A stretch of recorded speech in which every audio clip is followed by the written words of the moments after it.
Oye, ¿y al final qué vamos a hacer para Nochevieja?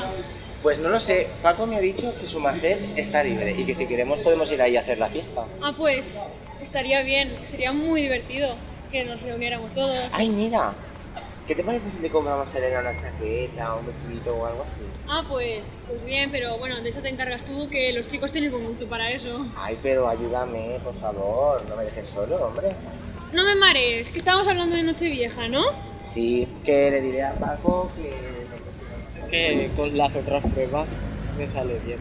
Entonces, ¿y tú? ¿Cómo te sale el listening? El listening me salió bien.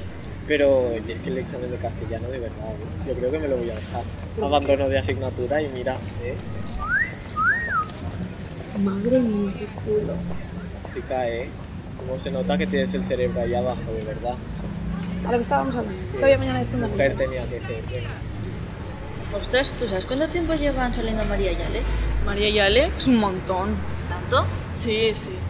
Escucha, y es verdad lo que me han dicho. O sea, Tony tiene novio. ¿Qué Tony? El de clase. Tony, mira. Tony. ¿Ese Tony? ¿Qué dices? ¿Tú te has visto cómo viste? Si es súper hetero. A mí es lo que me ha dicho Claudia.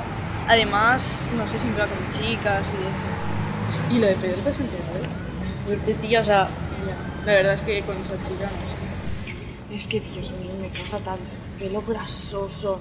Las gafas, ¿tú has visto las gafas? ¿Pero qué son? ¿De los años 20? Horrible. ¡Guau! Horrible. Y luego es que no saben vestir. Es horrible, aunque sea al supermercado, pero que compren algo. Que Por les pegue Dios. mejor o algo, no lo sé. Es que horrible. Qué mal huele, ¿no? Es que es blanca. Qué horrible, qué mal huele. Todas son iguales.